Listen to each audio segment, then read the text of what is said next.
پانی میں زمین درخت کی خوراک ہو، ہر چیز میں احد ہے. ایک ذرہ ہو یا صحرا ہو، ایک پتھر ہو یا ہمالیہ ہو، ایک ڈھیلا ہو یا دھرتی کا فرش ہو، ایک ستارہ ہو یا تاروں بھرا آسمان ہو، ایک آسمان ہو یا عرش تک بلندیاں ہوں، ایک زعفران کی قاش ہو یا ساری زعفران سے بھری ہوئی جنت ہو، ایک سنگترے کا رس ہو یا سارے جہان کا نظام کائنات ہو، سب پر احد. قل هو اللہ احد. وہ احد ہے، ایسا احد ہے کہ صمد ہے، بے نیاز ہے، ایسا بے نیاز ہے کہ لم یلد ہے ولم یولد ہے، نہ اس سے کوئی پیدا ہوا نہ وہ کسی سے پیدا ہوا. وہ احد اس لیے کہ وہ صمد کیوں؟ اس لیے کہ وہ لم یلد ولم یولد. جو احد بھی ہو، جو صمد بھی ہو، جو لم یلد بھی ہو، لم یولد بھی ہو، وہی یہ دعوے میں سچا ہے. ولم یکن لہ کفوا احد. کوئی ہے تمہارے رب جیسا؟ کوئی ہے اللہ جیسا؟ هل تعلم له سمیہ. کوئی ہے اللہ جیسا؟ کوئی ہے اس جیسا شہنشاہ؟ کوئی ہے اس جیسا بادشاہ؟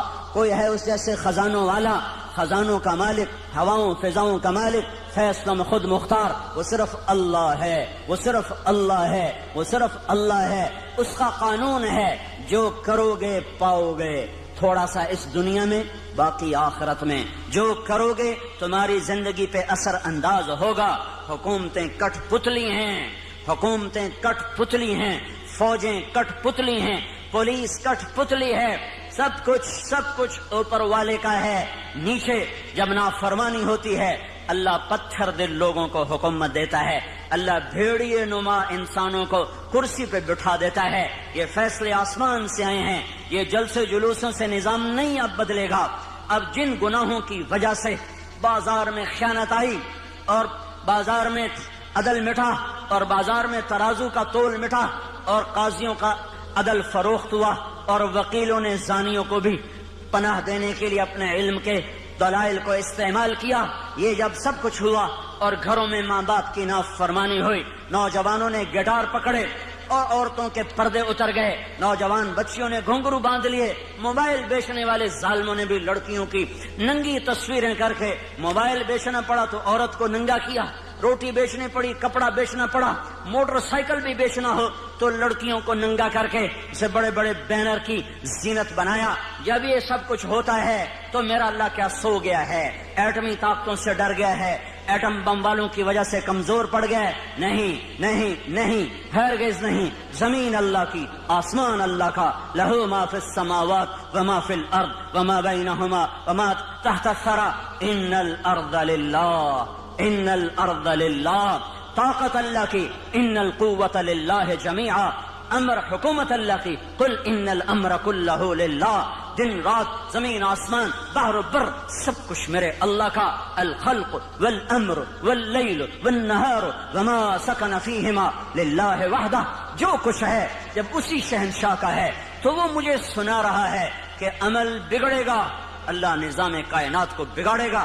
عمل سدھرے گا، اللہ نظام کائنات کو سدھارے گا. ان یمسسک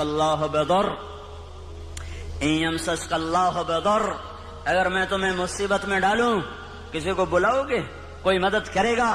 فلا کاشف لہ الا ہو. تو بتاؤ اللہ کے سوا کون ہے جو تمہاری مدد کرے، تمہاری مصیبت ٹالے؟ وَإِن يُرِدْكَ بِخَيْرٍ. اور اگر تمہارا اللہ تمہاری بھلائی چاہ لے، ہاں بھائی مسلمانوں کو عزت دے دو، تو اب ایٹم بم والے ہمیں روک لیں گے؟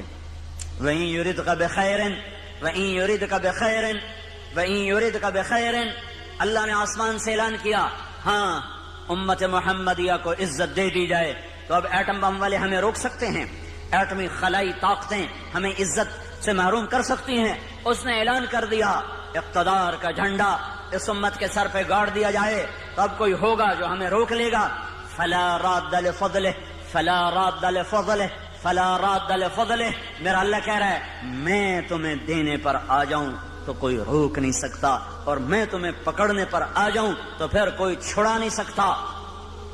فیصلے آسمان پر ہیں، عزت ذلت کے فیصلے آسمان سے ہو رہے ہیں، اور اس کا دار و مدار حکومتوں پر نہیں ہے، فوج پر نہیں ہے، پولیس پر. اخبار بھرے پڑے ہیں، کوئی حکومت کو لعن طعن کر رہا ہے، کوئی صدر وزیر اعظم کو گالیاں دے رہا ہے، وہ کوئی پولیس کو گالیاں دے رہا ہے، کوئی محکمے والوں کو، واپڈا والوں کو گالیاں دے رہا ہے۔ میرے بھائیو، اوروں کو برا کہنا بند کرو اور میں اپنا گریبان کھولوں، آپ اپنا گریبان کھولو۔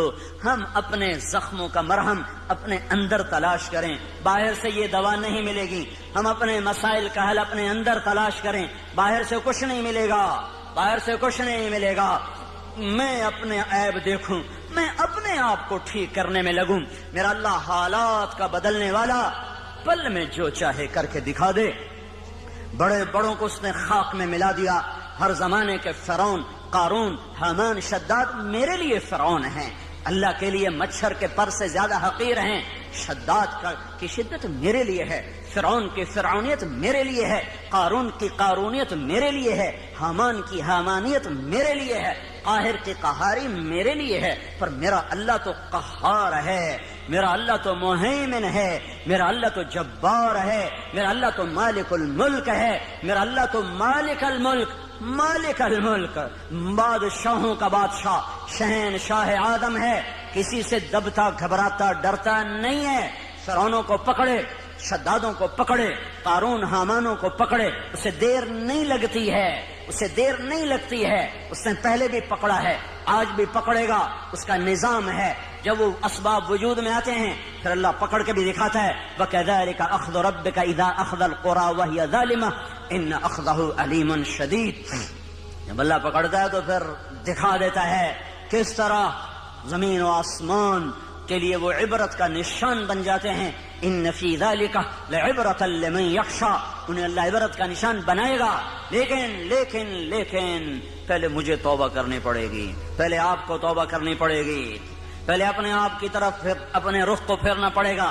سارا رخ کیا لکھنے والے، کیا تقریروں والے، کیا اسٹیج پہ آنے والے، سب اوروں کو اس نے یہ کیا، اس نے یہ کیا، اس نے یہ کیا، اس نے یہ کیا۔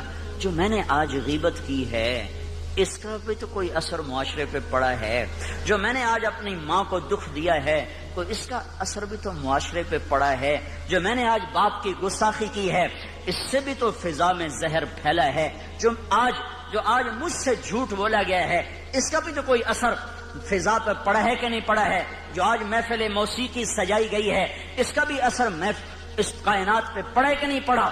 آج جو سود پہ کاروبار ہوئے ہیں اور آج جو 8 بازاروں میں جھوٹ بولا گیا ہے اور آج جو 8 بازاروں میں گاہکوں کو لوٹا گیا ہے کھوٹا مال دے کر، جھوٹ بول کر، خیانت کر کے، اور اس کا بھی تو کوئی اثر پڑا ہے کہ نہیں پڑا ہے۔ یہ جب گندے اعمال فضا میں پھیلتے ہیں تو اللہ اوپر فیصلے سختی کے لیے آتا ہے۔ اس لیے بھائیو دنیا اور آخرت بنانی ہے تو اپنے آپ کو بنانا پڑے گا، دنیا اور آخرت کو ٹھیک کرنا ہے، اپنے آپ کو سنوارنا ہوگا۔ نہ یہ حکومتوں کے بس میں ہے، نہ یہ فوجوں کے بس میں ہے، نہ یہ پولیس کے بس میں ہے، نہ یہ محکموں کے بس میں ہے۔ وہ ہماری طرح سے عاجز، کمزور، حقیر، فقیر انسان ہیں، نفس و شیطان کے غلام ہیں۔ میں بھی، آپ بھی غلام، وہ بھی غلام۔ ایک اللہ ہے جو آسمانوں پر جب فیصلہ کرے گا تو اس کے فیصلے کو کوئی روک نہ سکے گا۔ غلاموں کے فیصلے کبھی زندہ ہوئے یا وجود میں آئے، اس کے لیے سب کو اللہ کی طرف لوٹنا پڑے گا، اور اللہ کی طرف لوٹنے کا ایک ہی راستہ ہے، وہ محمد الرسول اللہ صلی اللہ تعالی علیہ وسلم کی پاک ہستی، وہ محمد الرسول اللہ صلی اللہ تعالی علیہ وسلم کی روشن راہ، وہ محمد الرسول اللہ صلی اللہ علیہ وسلم کا لایا ہوا خوبصورت طریقہ حیات، وہ محمد الرسول اللہ صلی اللہ تعالی علیہ وسلم کی پاکیزہ سیرت۔ من احسن من اللہ صبغہ، من احسن من اللہ صبغہ، من احسن من اللہ صبغہ، صبغۃ اللہ۔ کوئی پنجابی رنگ میں رنگا گیا، کوئی پٹھانی رنگ میں رنگا گیا، کوئی بلوچی رنگ میں رنگا گیا، کوئی سندھی رنگ میں رنگا گیا، کوئی ایرانی رنگ میں رنگا گیا، کوئی ترکی رنگ میں رنگا گیا، کوئی یورپی رنگ میں رنگا گیا، کوئی افریقی رنگ میں رنگا گیا۔ میرا اللہ کہہ رہا ہے یہ سب رنگ کچے ہیں، اتر جائیں گے۔ صبغۃ اللہ، صبغۃ اللہ، صبغۃ اللہ۔ اللہ کے رنگ میں رنگو، اللہ کے رنگ میں رنگو۔ ومن احسن من اللہ صبغہ، اللہ سے زیادہ پکا رنگ کسی کا ہو سکتا ہے؟ اللہ کے رنگ سے حسین رنگ کسی کا ہو سکتا ہے؟ اللہ کے رنگ سے زیادہ دل فریب دل دیدہ زیب کوئی رنگ ہو سکتا ہے؟ من احسن من اللہ صبغہ، من احسن من اللہ صبغہ۔ اللہ کا رنگ کیا ہے؟ کوئی اللہ نے دکان کھولی ہوئی ہے؟ کیوں نہیں؟ 8 بازاروں میں اللہ نے رنگوں کی دکان کھولی ہوئی ہے۔ وہ رنگ کیا ہے؟ وہ محمد الرسول اللہ ہے، وہ حضرت محمد صلی اللہ علیہ وسلم کی ہستی ہے جنہیں اللہ نے کامل اکمل مکمل کر کے بھیجا اور کہا یہ میرا رنگ ہے، یہ میری پسند ہے، یہ میرا رنگ ہے، اس رنگ میں رنگو۔ پنجابی رنگ چھوڑ دو، ہندی سندھی ایرانی ترکمانی تورانی پشتو سندھی بلوچی بروہی بلتی بلتستانی گلگتی، سارے رنگ کچے ہیں، سب دھوکہ فریب ہے، ایک رنگ پکا ہے، وہ حضرت محمد صلی اللہ تبارک و تعالی علیہ وسلم کی ہستی کا لایا ہوا طریقہ ہے۔ یہ سب سے اعلیٰ، یہ سب سے افضل، یہ سب سے برتر، یہ سب سے اجمل، یہ سب سے اکمل، یہ سب سے انور، یہ سب سے اشرف، جس کو اللہ بنا کر پھر اس کو اللہ تعالیٰ عزت دے، جس کو اللہ بنا کر پھر خود اس کا احترام کرے۔ یا سلام، یا ایھا المزمل، کیا خوبصورت لقب، یا ایھا المدثر، کیا لاڈ اور پیار ہے، یا ایھا النبی، کیا احترام ہے، یا ایھا الرسول، کیا عزت ہے، وما ارسلناک الا رحمۃ للعالمین، کتنا بڑا لقب ہے۔ انا ارسلناک شاہدا ومبشرا ونذیرا وداعیا الی اللہ باذنہ وسراجا منیرا۔ بنانے والے نے بنایا ہے، جو چاہے کر دے، پر یہاں بنانے والا بھی اس کو عزت دے رہا ہے۔ تو شاہد، تو مبشر، تو نذیر، تو داعی اللہ، تو سراج منیر، تو مزمل، تو مدثر، تو طٰہٰ، تو یاسین۔ میرے نبی نے کہا میرے اللہ نے میرے 10 نام رکھے ہیں، سارے نبیوں کا ایک نام، نوح، ابراہیم، موسیٰ، عیسیٰ، یحییٰ، زکریا، الیاس، لوط، شعیب، ہود، صالح، سلیمان، داؤد علیہم الصلوات والتسلیمات۔ ایک نام میرے نبی نے کہا میرے اللہ نے میرے 10 نام رکھے ہیں۔ 10 نام کیوں رکھے ہیں؟ کہ ایک نام میں محبت پوری طرح ادا نہیں ہوتی ہے، لہذا ماں اپنے بچے کو کبھی کہتی میرا بلال، کبھی کہتی میرا لال، کبھی کہتی میرا چاند، کبھی کہتی میرا تارا، کبھی کہتی میرا جگر، کبھی کہتی میرا دل۔ کیا کیا نام لیے جا رہی ہے۔ یہ صرف بلال بلال بلال کیوں نہیں کہہ رہی ہے؟ کہ ایک لفظ میں محبت پوری اتر نہیں رہی ہے، تو وہ مختلف انداز اور اسلوب لاتی ہے، اور ہر اسلوب میں اپنی محبت کو اتارتی ہے کہ الفاظ کی کثرت سے معانی کو توسع ملتا ہے، وسعت ملتی ہے، معانی کو وسعت ملتی ہے۔ پیچھے محبت کا ایک بہت بڑا دریا ہے، ایک بڑی موج ہے، اور آگے صرف ایک لفظ ہے، اسلم یا بلال یا احمد، وہ ایک لفظ ہے، اس کے اندر سے وہ موج گزرتی نہیں ہے تو اس کو یوں بدلتی ہے، کبھی جگر، کبھی ٹکڑا، کبھی دل، کبھی تارا، کبھی چاند، کبھی سورج، کبھی سہارا، کبھی آسرا، کیا کیا کیا بنا کر محبت کے دل فریب انداز وہ اپنے بچے کے سامنے پیش کرتی چلی جاتی ہے۔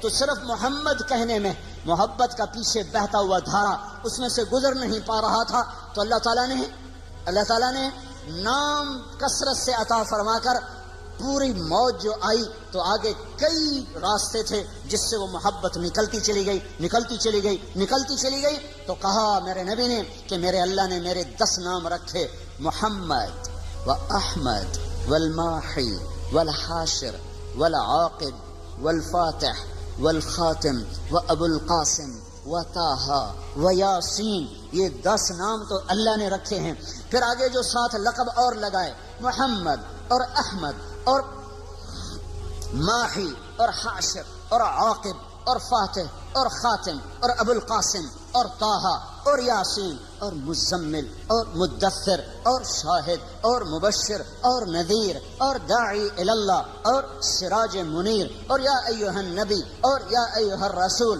اور وما ارسلناک الا رحمۃ للعالمین اور رحمۃ للعالمین اور رؤوف الرحیم۔ کمال اپنے 2 ناموں میں سے 2 نام عطا کر دیے، کبھی یہ کام نہیں کیا ہے، اپنے نبی کو اپنے نام دے دیے۔ اللہ کا نام رؤوف رحیم، اللہ نے میرے نبی کو کہا رؤوف رحیم، فرق رکھا خالق اور مخلوق کا، اپنے بارے میں کہا ان ربکم لرؤوف الرحیم، تمہارا رب کل کائنات کے لیے رؤوف الرحیم ہے، اور اپنے نبی کو فرمایا بالمؤمنین رؤوف الرحیم، یہ ایمان والوں کے لیے رؤوف الرحیم ہے، تاکہ خالق اور مخلوق کا فرق بھی باقی رہے اور عزتوں کی بلندیاں بھی طے ہوتی چلی جائیں۔ اپنے ناموں میں سے 2 نام عطا فرمائے، حریص علیکم، عزیز علیہ ما عنتم، حریص علیکم بالمؤمنین رؤوف الرحیم۔ وہ عزیز، وہ حریص، وہ رؤوف، وہ رحیم، وہ شاہد، وہ مبشر، وہ نذیر، وہ داعی، وہ سراج منیر، وہ مزمل، وہ مدثر، وہ طٰہٰ، وہ یاسین، یہ سارے نام دے کر آپ کی عزتوں کو بھی بتایا، اپنے عشق و محبت کو بھی بتایا کہ اللہ نے بنایا، پھر خود ہی محبت فرمائی اور حبیب بنا لیا۔ صحابہ بیٹھے باتیں کر رہے تھے، کہہ رہے تھے دیکھو یار ابراہیم خلیل ہیں، موسیٰ کلیم ہیں، عیسیٰ روح اللہ ہیں۔ آپ آ رہے تھے اور سن رہے تھے، آپ پہنچے تو فرمایا میں تمہاری باتیں سن رہا تھا، تمہاری حیرت کو دیکھ رہا تھا، ان ابراہیم خلیل اللہ کما قلتم، بے شک ابراہیم خلیل ہیں، بے شک موسیٰ کلیم ہیں، بے شک عیسیٰ روح اللہ ہیں، وَأَمَّا صَاحِبُكُمْ هَذَا فَحَبِيبُ اللَّهِ وَلَا فَخْرًا، اور جو تمہارا ساتھی ہے، وَأَمَّا صَاحِبُكُمْ هَذَا، اور یہ جو تمہارا ساتھی ہے یہ پتہ کون ہے؟ فحبیب اللہ، یہ حبیب اللہ ہے، یہ حبیب اللہ ہے۔ اور اللہ تعالیٰ نے، آپ نے فرمایا اللہ نے قسم اٹھائی ہے کہ میں اپنے حبیب کو اونچا کروں گا، خلیل پر بھی کلیم پر بھی، کلیم بھی نیچے خلیل بھی نیچے، حبیب اللہ سب سے اوپر، سب سے اعلیٰ، سب سے برتر۔ تو ایک راستہ ہے صرف حضرت محمد صلی اللہ علیہ وسلم کی زندگی پر ڈھلنے کا، چلنے کا۔ بھائیو پوری دنیا میں اضطراب ہے، سارا جہان چین میں نہیں ہے، مال والے ہوں فقیر ہوں، دکھ درد میں ڈوبی ہوئی انسانیت ہے، اور وجہ صرف ایک ہے، اللہ سے دور ہو گئے، اللہ کے رسول سے دور ہو گئے۔ اس وقت کا سب سے بڑا محسن وہ ہوگا جو انہیں اللہ اس کے رسول کے ساتھ جوڑ دے گا۔ وَكَذَلِكَ جَعَلْنَاكُمْ أُمَّةً وَسَطًا، اسی طرح ہم نے تمہیں امت وسط بنایا ہے۔ امت وسط، امت واسطہ، کیا واسطہ ہے؟ پہلے اللہ تک ملانے کے لیے نبی آتے تھے، لوگوں کو اللہ کا پتہ نہیں ہوتا تھا، وہ بے چین بے قرار ہوتے تھے، تو اللہ ایک نبی بھیجتا تھا جو انہیں اللہ سے ملا دیتا تھا۔ اس لیے لوگ نبیوں پر فدا ہوتے تھے کہ محسن کے سامنے سر جھکانا انسانی فطرت ہے، میرا سب سے بڑا محسن وہ ہے جو مجھے اللہ کا پتہ بتائے۔ تو نبیوں پر لوگ قربان ہوئے کہ ان سے بڑا محسن دنیا میں آیا کوئی نہیں ہے۔ حضرت محمد صلی اللہ علیہ وسلم پر آ کر نبوت ختم ہو گئی، اب قیامت تک کوئی نبی نہیں آئے گا، اب کون واسطہ بنے گا؟ اب کون اللہ سے لوگوں کو ملائے گا؟ تو اللہ نے مجھے آپ کو یہ عزت عطا فرمائی اور کہا وَكَذَلِكَ جَعَلْنَاكُمْ أُمَّةً وَسَطًا، اے امت محمد تمہیں مبارک ہو، اب یہ واسطے کا کام تم کرو گے، تم میرے اور میرے بندوں کے درمیان واسطہ بنو گے۔ اس کا طریقہ کیا ہے؟ لِتَكُونُوا شُهَدَاءَ عَلَى النَّاسِ، اس کا طریقہ یہ ہے کہ تم گھر گھر جا کر لوگوں کو میری بات سناؤ گے، گھر گھر در در ملک پھر کر لوگوں کو میرے کلمے کا شیدائی بناؤ گے اور میری طرف بلاؤ گے۔ یہ اگر تم کام کرنے والے بنو گے تو پھر کیا ہوگا؟ میں اپنے بندوں کو مل جاؤں گا، میرے بندے مجھے پا لیں گے، جب وہ مجھے پا لیں گے تو ان وجدتنی وجدت کل شیء، انہیں منزل مل جائے گی، انہیں منزل پر پہنچانے کی وجہ سے یہ امت ساری امتوں سے افضل ہو کر نبیوں کی شان کے ساتھ اٹھائی جائے گی۔ قیامت کے دن ہماری پہچان اگر عبادت پر ہوئی، عبادت پر، نماز روزے پر، ذکر و تلاوت پر، تو ہم بڑے تھوڑے نمبروں سے پاس ہوں گے۔ ہمارے پاس ٹائم ہی تھوڑا ہے، 60-70 سال کوئی عمر ہوتی ہے۔ پہلی امتیں، میں نے ایک راہب کا پڑھا، بنی اسرائیل کا ایک راہب، ایک عبادت گزار اپنے عبادت خانے میں داخل ہوا اور 300 سال تک دنیا میں اس نے مڑ کے نہیں دیکھا کہ باہر کیا ہو رہا ہے، سوائے اپنی پیشاب کی ضرورت کے۔ 300 برس کی بندگی کر کے وہ شخص دنیا سے رخصت ہوا، 300 سال کی نماز، روزے، ذکر، اور اس کے مقابلے میں اس امت کے 50-60-70 سال کی نماز